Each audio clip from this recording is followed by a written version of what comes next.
बच्चों, मैं doctor Mahesh Kumar Paliwal, assistant professor in chemistry. आज हम स्पेक्ट्रोस्कोपी का अगला पार्ट पढ़ेंगे और स्पेक्ट्रोस्कोपी में इसमें आज जो हम पढ़ेंगे वह स्पेक्ट्रोफोटोमीटर के बारे में पढ़ेंगे और इसका थोड़ा सा पार्ट अपन बोर्न ओपेनहीमर अप्रॉक्सीमेशन का भी पढ़ेंगे या बोर्न ओपेनहीमर सन्निकटन क्या होता है। तो सबसे पहले अपन स्टार्ट करते हैं स्पेक्ट्रोफोटोमीटर। स्पेक्ट्रोफोटोमीटर क्या होता है? स्पेक्ट्रोफोटोमीटर वह होता है जिससे अपन स्पेक्ट्रम प्राप्त करते हैं या वह इंस्ट्रूमेंट जिससे अपन स्पेक्ट्रम प्राप्त करते हैं। होता क्या है, इसमें हम वाइट लाइट श्वेत प्रकाश के वर्ण विक्षेपण से या डिस्पर्जन से, वाइट लाइट के डिस्पर्जन से जो विभिन्न रंग प्राप्त होते हैं उनका जो अनुक्रम होता है या उनका जो सीक्वेंस होता है या उनका जो अरेंजमेंट होता है उसे स्पेक्ट्रम कहते हैं, तथा वह उपकरण जिसके द्वारा यौगिकों के स्पेक्ट्रम प्राप्त किए जाते हैं उसे स्पेक्ट्रोमीटर या ऑप्टिकल स्पेक्ट्रोस्कोप कहते हैं। इसके अतिरिक्त अनेक प्रकार के उपकरण होते हैं जो स्पेक्ट्रम उत्पन्न करने, उनका निरीक्षण करने तथा रिकॉर्डिंग करने के लिए उपयुक्त होते हैं, उन्हें स्पेक्ट्रोमीटर कहते हैं। इन उपकरणों को उनके विभिन्न रूपांतरणों के कारण से या आवश्यकता अनुसार उनको अलग अलग नाम दिए गए हैं, जैसे स्पेक्ट्रोफोटोमीटर, स्पेक्ट्रोमीटर, फोटोमीटर, स्पेक्ट्रोग्राफ इत्यादि इत्यादि। इनका जो वर्किंग का, इन सभी इंस्ट्रूमेंट जिनके नाम दिए गए हैं जिनसे स्पेक्ट्रम प्राप्त करते हैं, इनका काम करने का या वर्किंग जो स्टाइल है या इनका जो ये किस तरह से काम करते हैं वो एक ही प्रकार का होता है, या इनमें स्पेक्ट्रम प्राप्त करने का जो प्रोसेस होता है वो एक ही प्रकार का होता है। तो हम स्पेक्ट्रोफोटोमीटर के सामान्य लक्षणों के बारे में बात करते हैं। इसमें सबसे पहले एक रेडिएंट सोर्स होता है, उसके बाद स्लिट और लेंसेज होते हैं, उसके बाद सैंपल सेल, सॉल्वेंट और सैंपल होता है, फिर मोनोक्रोमेटर होता है, फिर फोटो डिटेक्टर होता है या डिटेक्टर होता है, और एक एम्पलीफाइंग मशीन होती है और एक रिकॉर्डर होता है।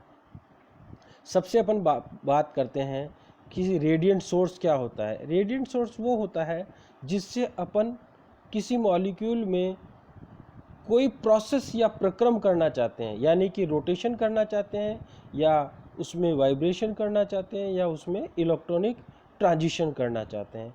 तो मान लो हमें रोटेशन करना है तो हम माइक्रोवेव रीजन की लाइट डालेंगे, और अगर हमारे को वाइब्रेशन करना है तो IR रीजन की लाइट डालेंगे, और अगर हमारे को ट्रांजिशन करने हैं तो हम अल्ट्रावायलेट विजिबल रीजन की लाइट डालेंगे।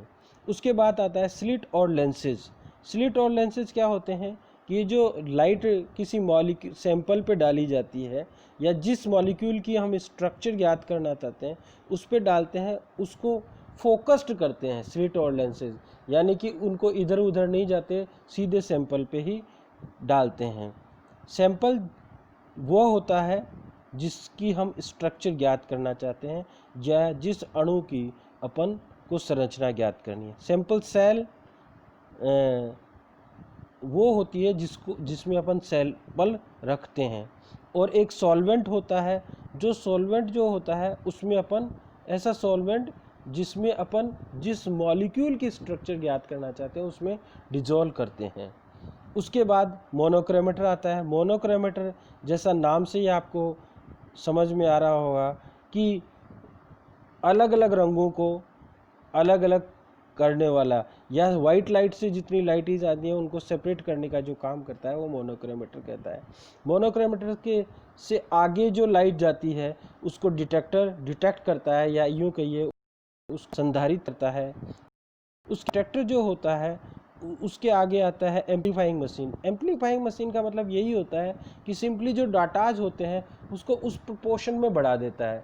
जैसे हम किसी माइक पे गाते हैं, हम अब कोई गाना या कुछ गाते हैं तो हमारे को ऑडियंस को सुनता नहीं है, तो अपन क्या कर देते हैं, माइक लगा देते हैं उसके आगे, जिससे कि सबको सुनने लग जाए या हमारी जो वॉल्यूम है वो थोड़ी सी हाई हो जाए।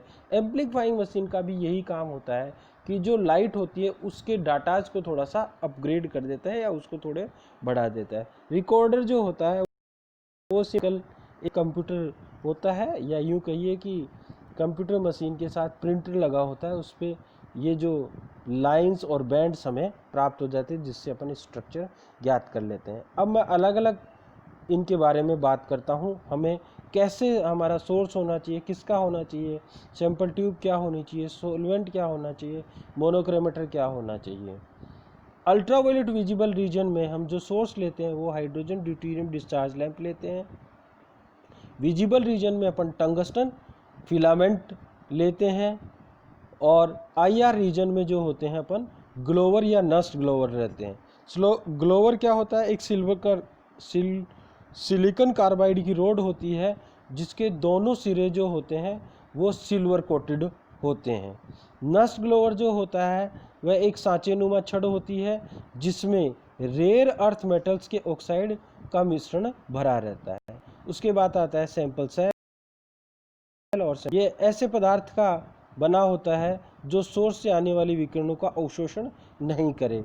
मतलब हमें जो सोर्स से लाइट प्राप्त होती है उसका सैंपल ट्यूब उसको एब्जॉर्ब नहीं करना चाहिए। अल्ट्रावायलेट रीजन में ये क्वार्ट्ज का बनी होती है, विजिबल रीजन में ये ग्लास की बनी होती है, और आईआर रीजन में ये 4 धातुओं के हैलाइड्स जैसे NaCl की BR का बना होता है। सॉल्वेंट जो होता है वह विलायक श्रेष्ठ विलायक होता है जो सोर्स से आने वाली विकिरणों का अवशोषण नहीं करे। यानी कि सैंपल ट्यूब और सॉल्वेंट लाइट को अब्जॉर्ब नहीं करना चाहिए। लाइट को एब्जॉर्ब सिर्फ उस रीजन की, जो हमने पर्टिकुलर रीजन की लाइट डाली है वह सिर्फ और सिर्फ सैंपल ही एब्जॉर्ब करे।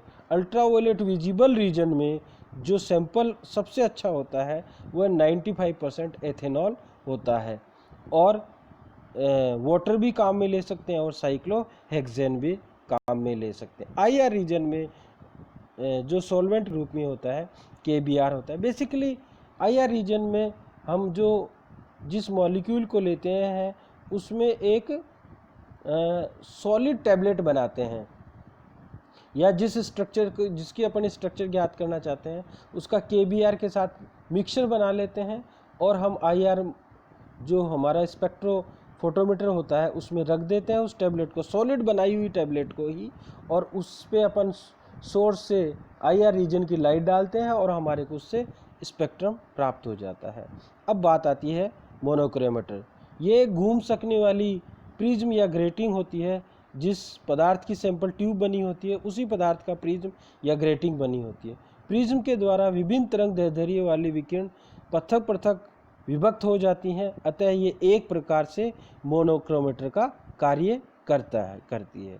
अल्ट्रावायलेट रीजन में जो मोनोक्रोमेटर होता है वह क्वार्ट्ज का होता है। विजिबल रीजन में ग्लास की मोनोक्रोमेटर होता है। आईआर रीजन में 4 धातुओं के हैलाइड्स होते हैं, जैसे NaCl KBr मैंने जैसे आपको बताया। अब उसके बाद में आता है डिटेक्टर।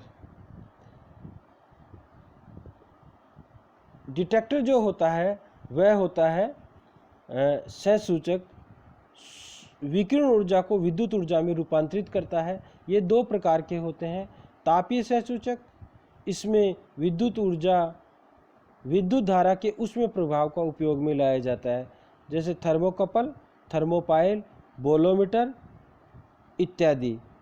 और ये जो तापीय सहसूचक या यूं कहिए कि थर्मल डिटेक्टर जो काम आते हैं वो आईआर और माइक्रोवेव रीजन में काम में आते हैं। दूसरे प्रकार का जो डिटेक्टर होता है वे होता है फोटो डिटेक्टर, या यूं कहिए कि प्रकाशीय सहसूचक। इसमें प्रकाश विद्युत प्रभाव का उपयोग होता है।